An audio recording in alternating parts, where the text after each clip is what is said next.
everybody. Come on.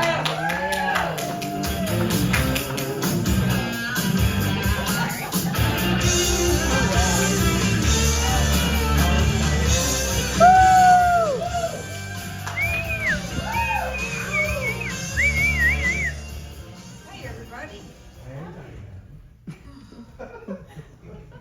I was a mean girl. And I've been trying for many years to figure out how the hell that happened. And you know what I remembered? You know, I'm 75, so it's been a long time trying to figure this out.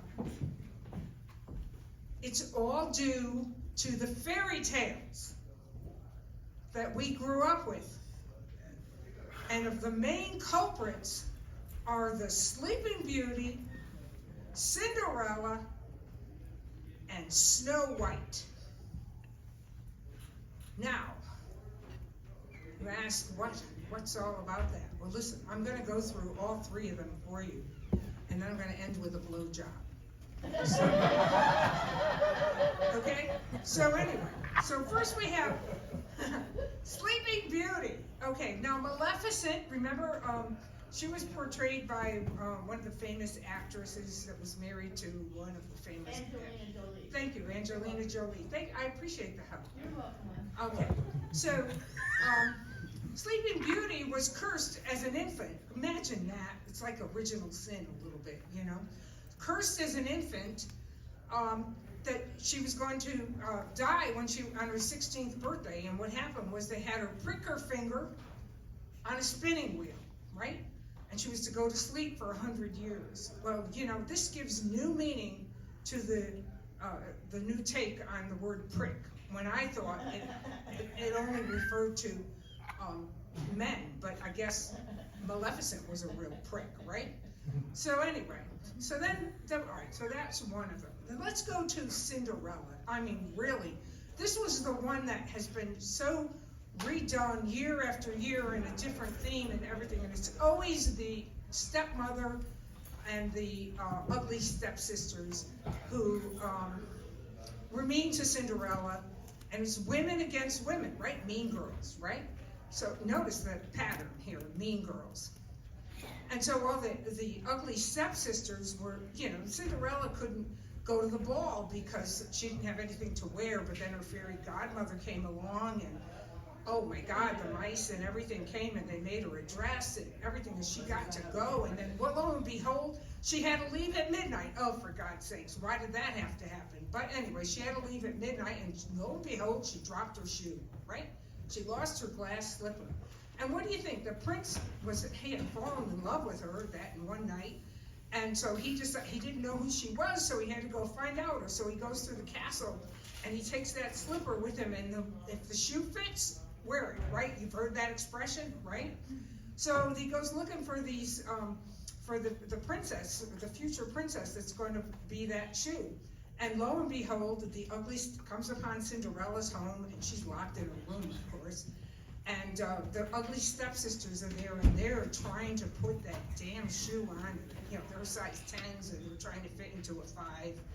And, you know, I mean, this 10 wouldn't fit into it. So, but I'm a 10 somewhere, at least in my shoe size. But anyway, so there came birth what I call the Cinderella complex, which, ladies, is women's hidden fear of independence. We think Prince Charming's going to come and rescue us. Ha ha ha ha.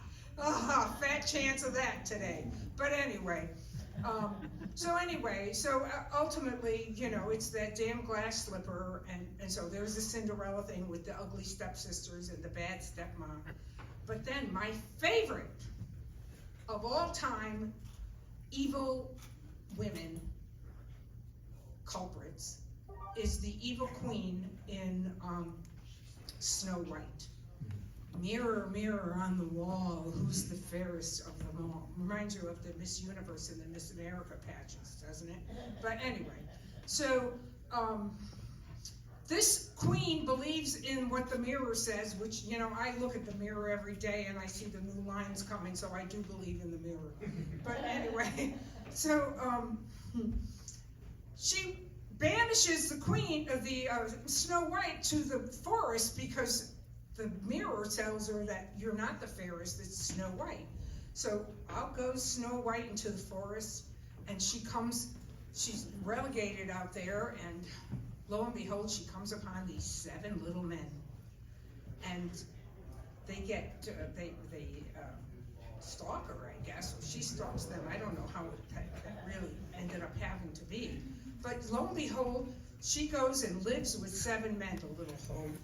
But anyway, 7 men, and she starts cooking and cleaning for them, and she's giving them blowjobs for sure. Yeah. I'm sure. And that's why they're going to work singing, hi ho, it's off to work we go, la la la la la la la, hi ho, hi ho. No wonder they're smiling and happy to go to work. But anyway, so it doesn't end there.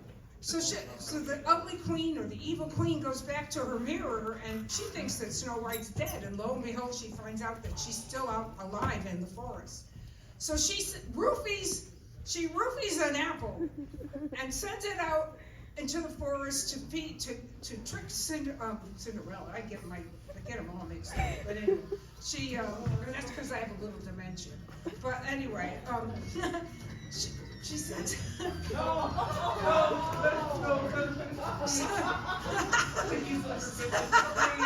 anyway, she eats the apple and she goes into a sleep, and then of course Prince Charming has to come and wake her up. But anyway, so I guess the moral of the story is, honestly, ladies, if somebody calls you a mean girl, just know it's not your fault. And I know I promised you a blowjob at the end of this. So here you go to my 2 guy friends out in the back, and you know who you are. Here's your blowjob. That sucks. I love you guys.